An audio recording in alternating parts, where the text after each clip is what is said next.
라는 제목으로 함께 말씀을 나누도록 하겠습니다. 오늘 본문은 왕이 된 사울이 블레셋과의 싸움에 관해 일어난 일을 보여줍니다. 사울은 순종하지 않고 사무엘이 아닌 자신이 먼저 제사를 드립니다. 그 이후에 사무엘에게 책망을 받으며 하나님께서 마음에 맞는 지도자를 세울 것을 분명하게 말씀하십니다. 그것이 오늘 본문의 배경입니다. 우리 함께 내용 관찰 1번을 보도록 하겠습니다. 1번입니다. 사울은 사무엘이 오지 않자 무엇을 행합니까? 우리 9절 말씀을 함께 보도록 하겠습니다. 9절입니다. 사울이 이르되 번제와 화목 제물을 이리로 가져오라 하여 번제를 드렸더니, 이 블레셋의 눈앞에 있는 그것을 보고 사울은 사무엘을 기다리지 않습니다. 사실 이전에 사울은 사무엘로부터 분명하게 이야기를 들었죠. 사무엘상 10장 8절 말씀을 제가 읽어드립니다. 너는 나보다 앞서 길갈로 내려가라. 내가 내게로 내려가서 번제와 화목제를 드리리니 내가 내게 가서 내가 행할 것을 가르칠 때까지 7일 동안 기다리라. 아멘. 사무엘은 분명하게 7일 동안 기다려라. 내가 가서 번제와 화목제를 드릴 것이다 라고 이야기를 했습니다. 하지만 사울은 기다리지 않고 스스로 자신이 번제를 드리는 모습을 우리는 성경을 통해서 살펴볼 수 있습니다. 물론 우리가 사울의 모습을 생각하면 충분히 이해는 가능합니다. 왜냐하면 앞에는 굉장히 많은 블레셋 군대가 진을 치고 있으며 하루 이틀 지나도 약속했던 사무엘은 오지 않습니다. 더군다나 8절 말씀을 보니 백성들은 사울 곁에서 흩어지기 시작을 했습니다. 이 군사들이 흩어졌다는 것은 그들이 전쟁에 임하는 사기가 떨어졌다는 것을 의미하죠. 그러니까 이대로 가다가는 전쟁을 치르기도 전에 우리가 멸망당하겠다라고 생각을 했던 것 같습니다. 사울은 왕으로서 전쟁에 반드시 승리해야 됐기 때문에 굉장히 조급한 마음을 가지고 있었을 것입니다. 하지만 사울은 그것보다 더 중요한 것 순종하고 인내해야 했습니다. 조급함으로 스스로 일을 해결하다 보니 어떻게 되었습니까? 그것이 바로 내용 관찰 2번입니다. 2번을 보겠습니다. 사무엘은 사울의 행태를 보며 무엇을 예언합니까? 우리가 읽은 말씀을 보면 몇 가지를 지적하고 예언을 합니다. 첫 번째, 망령되이 굴었다라고 이야기를 합니다. 이 망령되이 굴다를 이제 영어 성경으로 표현을 보면 이것은 바보같이 행동했다라는 말입니다. 굉장히 어리석게 행동을 했다라는 거죠. 두 번째, 하나님의 말씀, 하나님의 명령을 지키지 않았다. 하나님의 말씀에 완전히 순종하지 않은 것을 말합니다. 세 번째, 왕의 나라가 길지 못할 것이다. 네 번째, 하나님의 마음에 맞는 사람을 지도자로 삼을 것이다 라고 말합니다. 이제 왕이 되자마자 백성을 이끌어야 할 사울에게 너의 왕위가 길지 못할 것이다. 하나님의 마음에 맞는 사람을 세울 것이다 라고 하나님은 이야기합니다. 그런데 이 모든 것은 어디서부터 무엇으로부터 시작이 되었습니까? 이것을 3번 연구와 묵상에서 좀 더 자세하게 살펴보도록 하겠습니다. 3번입니다. 사울이 사무엘에게 책망받는 근본적인 이유는 무엇입니까? 우리 13절 말씀 함께 읽도록 하겠습니다. 13절입니다. 사무엘이 사울에게 이르되 왕이 망령되이 행하였도다. 왕의 하나님 여호와께서 왕에게 내리신 명령을 지키지 아니하였도다. 그리하였더라면 여호와께서 이스라엘 위에 왕의 나라를 영원히 세우셨을 것이거늘. 아멘. 가장 중요한 것은 무엇입니까? 사울은 하나님의 말씀에 순종하지 않은 것입니다. 기다리라는 말씀에 순종하지 않아서 제사를 드렸죠. 여기에는 순종과 더불어 인내가 포함이 되어 있습니다. 당장 눈앞에 큰 어려움, 큰 문제가 닥쳤다 하더라도 사울은 인내하며 순종해야 했습니다. 왜냐하면 하나님이 그렇게 말씀하셨기 때문입니다. 하나님이 그렇게 말씀하셨으면 당연히 그대로 우리는 지켜야 할 필요가 있습니다. 믿음이라는 바로 이런 것입니다. 때로는 내가 이해할 수 없고 눈에 보이지 않아도 하나님의 말씀을 믿고 따르는 것입니다.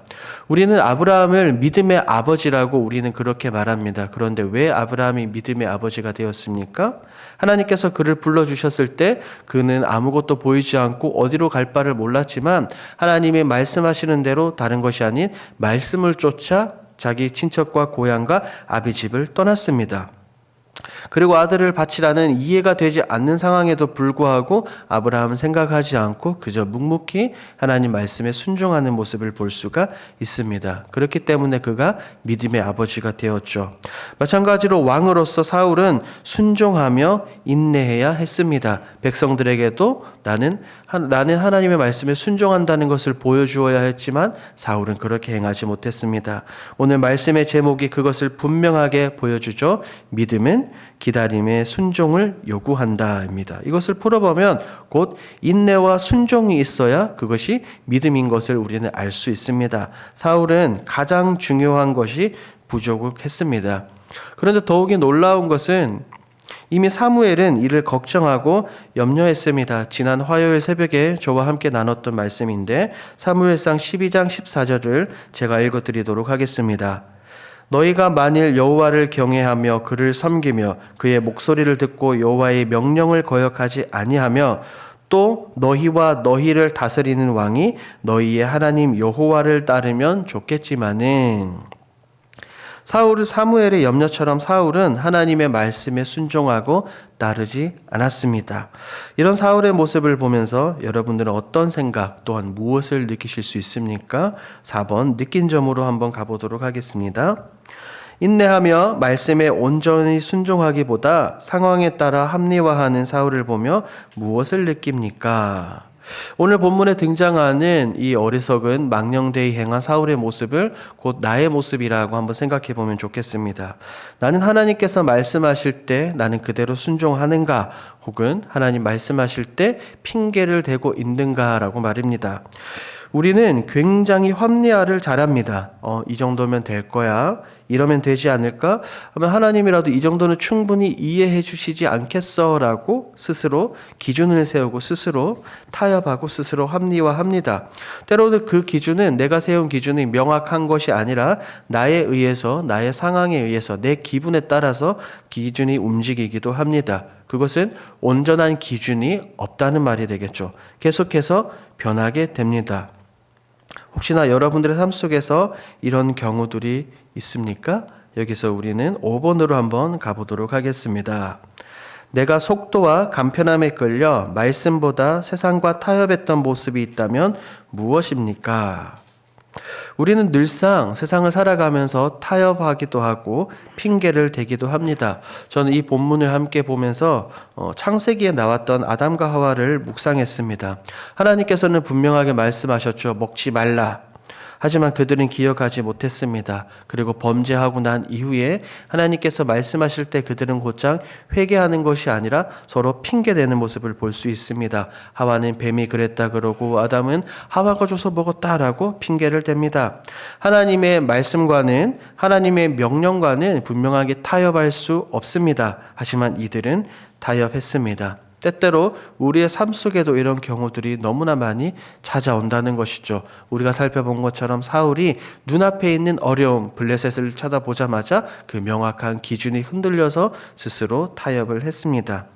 하나님의 말씀, 하나님의 명령은 익히 알고 있지만 내 삶 속에서 나의 만족과 유익, 이익을 위해서 모른 척 타협하는 경우들이 때때로 있을 수 있습니다. 혹여나 행여나 지금까지 여러분들의 삶 속에서 그런 경우들이 있었더라면 이제는 결단하며 그것을 완전히 지워버리면 좋겠습니다. 5-1번입니다. 세상적으로 합리적인 선택이 아니라 하나님께서 기뻐하시는 기다림의 순종을 훈련하기 위해 무엇을 실천하시겠습니까? 먼저 기억할 것은 99%의 순종은 온전한 순종이 아니라는 것입니다. 우리가 하나님의 말씀에 순종할 때 99.9%의 순종이 아니라 100%의 순종이 필요합니다. 내 생각대로, 내 마음대로 기준을 정해서 하는 것이 아니라 하나님께서 말씀하시는 것 그대로 100% 따르는 것이 온전한 순종입니다. 100% 순종입니다. 누구처럼요? 마치 우리 구주 예수님처럼 말입니다.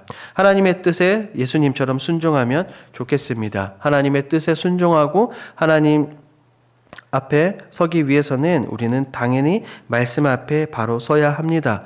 푸른 마르고 꽃은 시드나 우리 하나님의 말씀은 영원하기 때문입니다.